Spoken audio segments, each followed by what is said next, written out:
Welcome to Sunshine Cathedral's Queer God Squad. It's Monday, July 22nd, 2024. I am Reverend Dr. Robert Griffin, the Executive Minister. Our Senior Minister, Reverend Dr. Darrell Watkins, is away this week. Faith and religion can be complicated for the LGBTQ plus community. Surveys show that evangelical faith is the justification for the greatest attacks on the LGBTQ plus community. I am Reverend Kevin Tisdall, the Minister of Education. The Queer God Squad is going to explore our religious community. Let's explore the big news of the day and what it means to you. I am Reverend Dr. Ann Atwell, the Minister of Connections. This is live, and then we are available on demand. If our community is important to you, share this news with your friends and family. Join the conversation on your favorite streaming platform and social media. At Sunshine Cathedral, we are here to tell you that you are God's miracle, not God's mistake. This is the Sunshine Cathedral perspective. Vatican excommunicates Archbishop Viganò for hateful views. In a significant move, the Vatican has excommunicated Archbishop Carlo Maria Viganò, known for his anti-LGBTQ+ and ultra-conservative views, and for calling Pope Francis, and I'm quoting the Viganò, a servant of Satan. The dicastery of the doctrine of the faith, the Vatican's disciplinary body, put Viganò on trial last month for denying the Pope's authority and committing the quote-unquote crime of schism. Now, the dicastery has announced his excommunication. The dicastery stated and we're quoting them, his public statements manifesting his refusal to recognize and submit to the Supreme Pontiff, his rejection of communion with the members of the Church subject to him, and of the legitimacy and magisterial authority of the Second Vatican Council are well known, unquote. During his tenure as the Vatican's ambassador to the U.S. from 2011 to 2016, Viganò made headlines when he extended an invitation to Kim Davis to meet with the Pope. Davis, as the clerk of Rowan County, Kentucky, had garnered attention for halting all marriage license operations following the 2015 Supreme Court ruling on nationwide marriage equality, specifically to avoid issuing licenses to same-sex couples. Viganò's excommunication is a sign of a positive change for the LGBTQ+ faith community. In a way, yeah, I guess so. If you insult your boss, it's quite probable that you're not going to keep your job. And the Pope is supposed to be the supreme pontiff, and I'm Baptist, so I'm not sure of the words, but he's supposed to be God's voice on earth.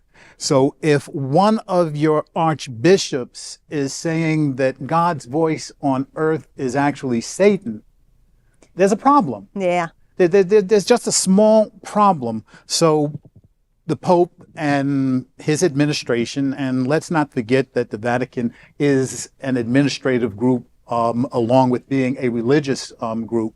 They have their own hierarchy. The Pope is the CEO, and he has committees and commissions that look into things church-wise and make determinations as to whether or not a person or persons are doing something that goes against church teaching. And Viganò definitely went against church teaching when he started screaming about the Pope being a terrible person. Viganò also talked in the past about other members of his faith community in a negative way, and then he turns around and tries to invite a person who's going against United States law, United States settled law about marriage. This person was vicious. I don't even like to say her name out loud, but Miss Davis went out of her way to hurt people. Yeah. And for an archbishop of a church that's supposed to preach love goes out of his way to invite a hateful person to be with the pontiff, that's an issue. And again, the litany of things that this archbishop did go on forever. And it's almost always in a negative manner when dealing with the queer community. So I give kudos to the administration in the church that said that this guy finally went too far and told him, you go take a seat. Well, my initial thought was, or is, girl, bye. Go sit down. Exactly. You hiding something.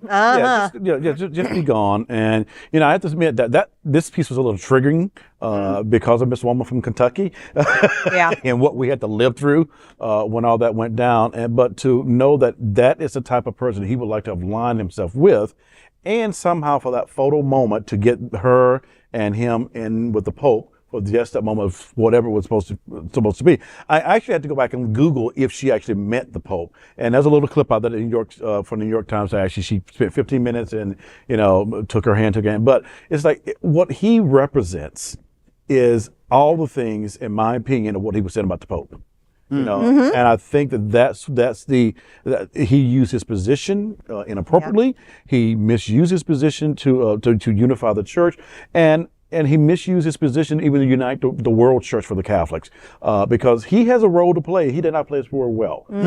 And there is a higher calling that he has to answer to. There's the Vatican, there's the Pope, but the Pope is the one who sets the agenda. And there is a way to speak out against what the agenda might be, but that wasn't it. There's a way to confront maybe the Pope and talk to him and be in conversation with some things here and there. None of what he has done was it. So, bye, girl. Yeah, exactly. You cannot call your boss a servant of Satan and expect to keep your job. You just can't. Now, what I would like to do, or what I would like to hear from this story, from this outcome, is possibly the Vatican or spokespeople from the Vatican saying, you know what, not only is this guy not cool, but we support our LGBTQ plus folks. Now, I know that's not going to happen. Yeah. I know that's not going to happen. Some progress. Exactly. Exactly. It's some progress. So, yes, they got rid of the guy who's hateful. Okay. But then let's do something with it. Let's take some positive steps. Let's say, you know what, we're working through this. We offer blessings. We know we need to do work. And I'm not seeing any of that with this. So. Yeah, and I'm a firm believer in justice, compassion, and reconciliation. And that may be some compassion and reconciliation that he might need to do, and the church might need to do. But I think to your point, there's also work that needs to be done with the LGBT community as well. Exactly. They've done some great things, like 2 steps forward, 3 steps backwards over the past year. They're working at it. They're working through their stuff. And yet I hope this can be a moment of opportunity where exactly. We're going to intentionally now look at our relationship and what it means to us to have a relationship with people in the LGBT community and build on that, because this guy was not trying to do that at all. No, and I think they now have a moment in time to say, here we are, and here's what we're willing to do, and we're going to step out and do it. The opportunity's there. Yeah. One of the things that I often say about Catholic Church hierarchy is that this Pope, at the age that he's at, has got to make sure that he's putting cardinals in place who will vote for the next Pope and have that next Pope think kind of the same way that he does. The analogy that I offer right now is, look at, you know where I'm going? Yeah, I wonder where you're going with this. In the United States, we now have a Supreme Court, the highest legal authority in the country, that is hell-bent on, in my opinion, destroying what was my America. And if the Pope doesn't look out, his College of Cardinals needs to be strongly in his camp so that the next Pope continues the progress that and I always say that most churches, not just the Catholic Church, most churches move at the speed of a glacier. Yeah. Before global warming. They move very slowly, and in order to codify something, you need 1, 2, maybe 3 leaders who think the way the person who started the positive movement forward. So College of Cardinals is important. Talking trash about your boss is about the dumbest thing you can do. Don't do that. And you get what you ask for. Yep, there it is.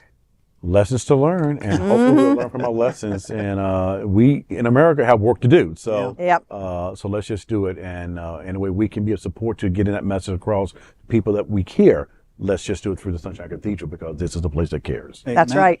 Well, that's today with the Queer God Squad. We want to thank you for joining us. We are here daily at 3 p.m. to have some fun and to discuss what our LGBTQ plus community is talking about. Sunshine Cathedral is the world's largest progressive queer church. Progressive, queer, and God are words that naturally should go together. And we are all in this together. Remember that. You are God's miracle, not God's mistake. Until next time, we are the Queer God Squad. Goodbye.